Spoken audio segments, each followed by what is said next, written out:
The following episode will contain spoilers. You have been warned. You're listening to Cinema IRL, the podcast that throws you into the movie and asks the question, what would you do?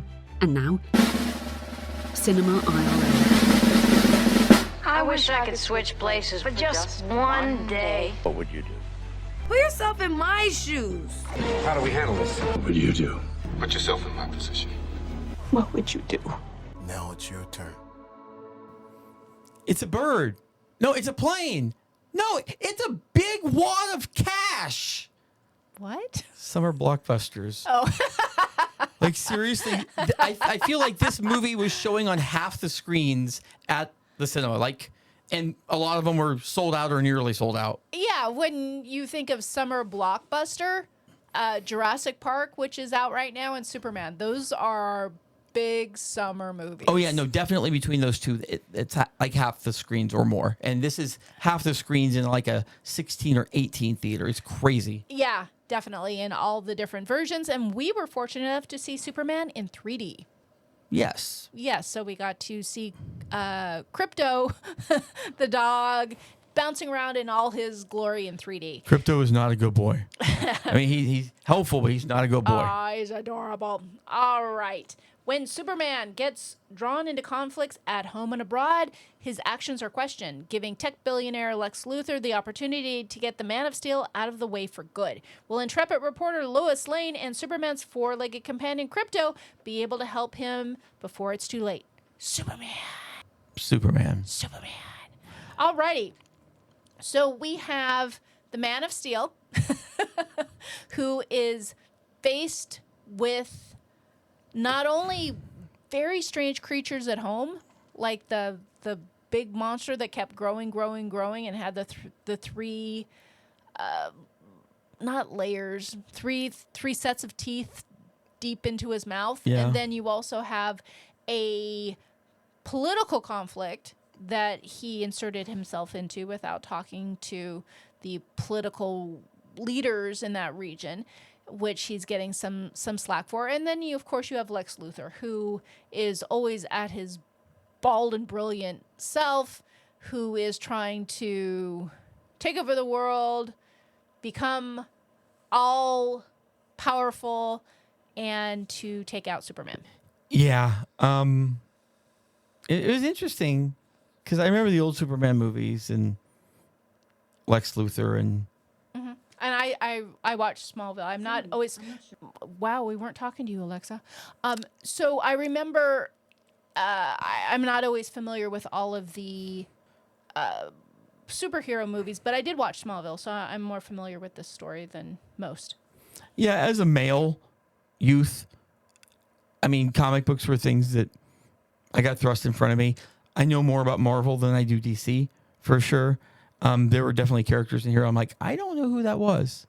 Well, you know, the CW, which used to be the WB, had a phase there where all of their programming was superhero related. They had The Flash, they had Smallville, they had Supergirl, which was Superman's cousin, which made an appearance in this film. So I actually am more familiar with some of these characters than when we see anything of the franchise like Aquaman or the Fantastic Four or any of those. So anyway, I feel like there's a lot of ripping off going on though between DC. I mean, DC's always kind of followed Marvel in a bit on some of these things. Like Mr. Terrific, I'm pretty sure we're gonna have a movie that we're gonna be seeing coming up later that has a Mr. Fantastic in it. well, and So Mr. Terrific, and he's like the scientist. And he was part of the Justice Gang, which was a threesome of people that were sponsored by some corporation who were also superheroes of sorts. It's Justice League. They just didn't get there intentionally. Yeah. That just tells me obviously they're building to something. I mean, Green Lantern I knew for sure. He's always a little spicy with that little ring of his. I don't know anything about that. The Green Lantern uses a ring, and that's where all of his power comes from. Okay. So he made that. everything that was green. Ah, okay. So all the green things that he made were from a ring? Yeah. I did not notice that. Yeah, I know that much, but yeah. And also, can we just talk for a moment? How lazy is the naming on Superman? They're like, we have a superhero. What do we want to call him? Well, he's super. He's just super. Well, also And a too, man. Superman. That's it. We should use that one. times used to be a little simpler. Superman, Batman, Ant-Man. But Batman, Ant-Man, Spider-Man, like all of those, I get it. You're referring to various things. Like, I'm super. Oh, it's the word super. It's the You're word doing- super. Okay, well, go get in a time machine. And, Because and he had fix to that name from himself, decades ago. basically. No, the writers named Superman. He didn't. Oh, you're saying in the. Okay, so in the course of the film, what would you do? You would not name yourself Superman? No, I would call myself something else.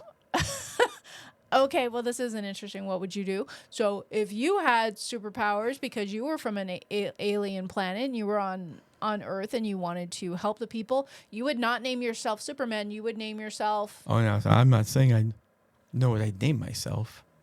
Okay, so this isn't what would you do. This is what you wouldn't do, and you wouldn't name yourself Superman. I don't hate Man of Steel, like the alternate. Well, and I think he probably didn't give himself that moniker. Honestly, I don't even think he gave himself the moniker Superman, because if I think back earlier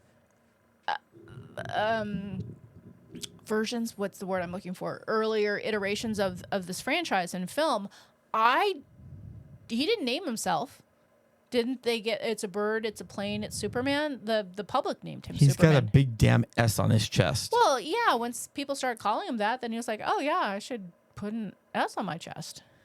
He didn't name himself that. The people named him that. Well, That's what the people want. He ran with it. If someone's going to call you Superman, where you can be like, nah, don't call me Superman. I think he was fine with it. I certainly don't want to be speaking for Superman, but, if someone said I was super and started calling me super, I'd be like, yeah, okay, you roll with that. Okay. I'll respond. So we have some what would you do here's, and I think one of the ones that would be interesting to explore is Jimmy. So Jimmy works at the Daily Planet with Lois and Clark, and he apparently has a woman who has a crush on him, and that woman is Lex Luthor's girlfriend. And she, for whatever reason, is smitten with Jimmy and feeds Jimmy information about what's happening at Luthor Corp and desperately wants to be with Jimmy. That was the most fictional thing I've seen in the entire movie. I was distracted by the fact that Jimmy was actually one of the characters in Santa Clarita Diet, and that's who I kept seeing is. I knew I remembered him from something, and I couldn't remember exactly what it was. Yes, thank you. Yes. So what would you do if you were Jimmy and she was actually an influencer in the fact that she was always taking pictures and selfies, but we learn later in the film that she is not actually just a silly selfie girl, but she is actually taking pictures of herself in front of documents and maps and things that actually capture information that she later shares with Jimmy. So she's a mole inside of the network of Luthor Corp, but no one realizes it because she's just taking pictures of herself. So if I'm Jimmy, and I need to make sure that it's very clear that I'm Jimmy in this scenario, not me. Oh, yes. As soon as I realize that she's fairly smoking hot and she's actually smart, Yeah. I'm not thinking twice about hanging out with her. I'll hang out with her all the time. Well, I'll give her exactly what she wants. Hell yeah. That's great. So why do you think Jimmy was not into her then? I mean, Jimmy is a very mediocre boy next door kind of guy. Oh yeah, no. There was more than a few points on a 1 to 10 scale separating those two. Yeah. Wow. I mean, she was a little on the clingy type side, but okay, sure. Whatever, dude. You are seriously batting up 3-4 levels there. Like, see, but that's interesting. Is he batting up levels just because she's tall and thin and pretty? And smart. That's the thing. It's the and smart. But you know that about me. I myself am attracted to intelligence, And I don't care how pretty you are. If you're dumb, no can do. So at the point that she is seen to not only be smart, but very cunning at the same time. Oh, yeah, no, that'll do it for me. And she's hot. Like, that's the bonus. Okay. Yeah, but it was a little weird, the obsession. Like, I don't know enough about the DC canon to know if there's something to that. But I mean, as she was a new character to me, but I certainly am not familiar enough to know if she might have been elsewhere in the franchise. I know Jimmy Olsen's not a new character, for sure. Yeah. I mean, he goes back decades. Yeah. Of course.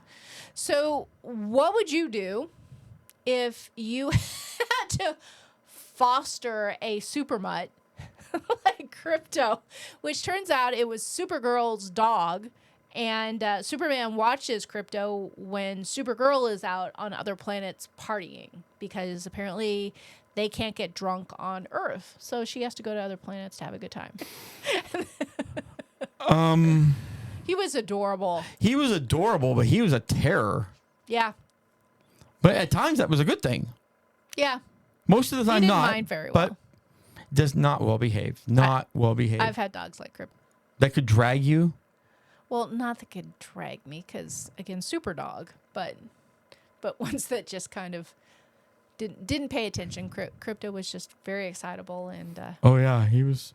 so the other interesting part of this film is there is what was the word for it? The pocket universe, and in this pocket universe, they had a prison with glass walls and glass ceilings and glass floors that would just stack like big glass cubes. And these were cells for prisoners and also one of Lex Luthor's old girlfriends and anyone who had, rubbed him the wrong way. And some of them were definitely bad people. But my first thought is where do these people go to the bathroom? It is all glass. And what? Even if you pee or poop, then you're hitting the ceiling of the cell beneath you. So what would I do if I was in a glass prison cell? I'd hold it for a very long time. And I don't know. I think I just have to leave my clothes on because if I had to go, I mean, where's all that excrement go? You get bathroom, maybe guards got to poop. Do you? I don't think those guards cared. I don't think they did. I don't think they thought that one through enough. I don't think they cared. They're not like, how are these people going to defecate? But there wasn't even like poop and pee around. No. It was very clean. Yeah, maybe in pocket universes you just don't have to go. Yeah, I mean, I would think maybe they didn't feed them, so then they wouldn't make anything. But I mean, they all looked well fed. There was nobody really skinny. One These are the thoughts I have. Sorry, folks. Jumping for a moment so I don't lose it. You want to jump from excrement? Okay, go ahead. Yeah. So we live in California, and our big thing out here that could get us is earthquakes. Yep. And let me tell you, I don't think quakes have anything on interdimensional rifts whatsoever. Oh, yes. When there is a big rift in the continuum and it starts just literally dividing the ground in two. Yeah. That doesn't look fun. No, like entire buildings in half. So, yeah, what would you do if this big line was coming at you, literally dividing the ground into? What people were doing? You want to know what would you do? People were running forward. So the line's coming at them, and they were running forward. F that. What you do is you run sideways. Why would you run forward? You're trying to outrace the crack and get ahead of the crack. Run to the left or the right, because nothing is splitting to the left or the right. It's being split down the middle. So pick a side and start going. If we're at a clock and the line is going from 6 to 12. to 12. You go 9 to 3. You go 9 to 3. Stop running towards 12. Yeah, and actually I didn't think about that, but that's a very good point. Like Yeah. you don't. So in our survival skills that always come up in films, that would be mine, is go to the 3 or the 9. Well, if we ever have an interdimensional Or an rift earthquake. or a crack. Yeah. I mean, next time San Andreas Fault gives a shake, if that's an issue, go. Knocking on wood. So, yeah, there was a lot of interesting things in this movie. I'm sitting here trying to remember exactly like. Well, and what would you do if you had a secret identity? I mean, that's the most obvious one here. I mean, what I've always done is What you've always done. try to keep them separate. I'd probably utilize a wig and not just glasses, because in all of the Superman films, he's Clark Kent when he puts on his glasses, and in the older one, he put on hat and glasses, but we don't live in a society anymore where guys wear hats like that to work. So he just has his glasses. So I don't know, if I had a secret identity, I'd go for glasses and a wig, some different color hair. Definitely I was going to say different style of dressing, but I guess Superman dresses only one way, so I guess any clothing is different than that. Yeah, also a wig. He's bulky. He's big. He's a big boy. He's muscular. Yeah, you kind of see him. You're like, wait, you're a reporter, and you look like you could be in the world's strongest man competition. Oh, so maybe looser clothes that kind of hide some of your muscles, Maybe, I don't know. or a corset, so it's you seem a little thinner and weaker. Or you just telecommute and write everything from home. That way people don't have to see you. You don't go into the office for the Daily Planet. You are a remote worker, and you you sit at home and file your stories. Yeah. Yeah, I have to say, actually having a background in newspapers, it felt weird to be watching a film where you had this robust newspaper as the workplace, because sadly that's just not our world anymore. That felt very, very dated to me, more so than anything in the film. Just the fact that, hey, we're at the hustling, bustling newspaper and we're going to file a story. It's going to tell about Lex Luthor. And yes, I realize that you can read stories online. It's not all about a print newspaper. But that, having actually worked at a newspaper, I saw that and it felt dated. Also, I guess if Clark Kent worked at BuzzFeed or something. Clark's been doing this thing for a while. Why is he such a terrible writer? Because when he got that front page story, everyone was kind of like, yeah, you got the front page. It's only because you talked to Superman and you're a shitty writer. Even Lois was like, I can't read through that. It's too much. Well, he's the Man of Steel, not the Man of Words. Well, you're going to have an alter ego. You better freaking not be sucky at it. His superpower isn't speed reading the thesaurus. Yeah, also, you can't be the one who interviews yourself all the time. Like, you just can't. Like, you're huge. You don't ask yourself the hard You're questions. huge. Superman's huge. You have the same haircut, same everything minus the glasses. And, you're the only one who ever gets the interviews. Someone's got to put this You're together. not going to challenge yourself, right? If you can put that together, then there's not enough investigative journalism going on at that establishment. That establishment. All right. Final thoughts on Superman. Yeah, my final thoughts is, how did Luthor get so many people to work for him that seem like they're reasonably decent people on the outside? Like, they're doing their jobs in a noble type fashion, safety first and everything. Like, has he really brainwashed that many people to believing it? Or is it you just doing it for the check because he's a billionaire and he can write good checks? I don't know, but there's a lot of people that were supporting his efforts. Yeah, he had his main team of people who were basically helping one of the bad guys beat Superman. So I have to assume, based on what we saw, is that Lex Luthor has been campaigning that Superman is an alien, that he is a metahuman, and therefore should not be celebrated, supported, or otherwise lifted up by humanity. And that's what I saw as the theme with those people, is we have to keep this thing, this it from another planet from flourishing here, because basically you're not wanted. Yeah. I mean, if you can brainwash enough people into believing something, they'll believe they're doing noble and good work. So now my actual final thought is, I don't like the fact that the movie got super political early on. What do you mean? The movie started by having an undocumented alien surrounded by ice. Okay, can you clarify what you're talking about? He's an undocumented alien. He was surrounded by an ice fortress. Yes. Or just ice. Yes, I'm so glad that you took that non-political moment and brought it here. Yes. Ice is everywhere. We hope you enjoyed our episode. Thank you for listening. And to catch all the new episodes, please subscribe. We release 2 to 3 episodes weekly, so we'll have new content regularly. Until next time.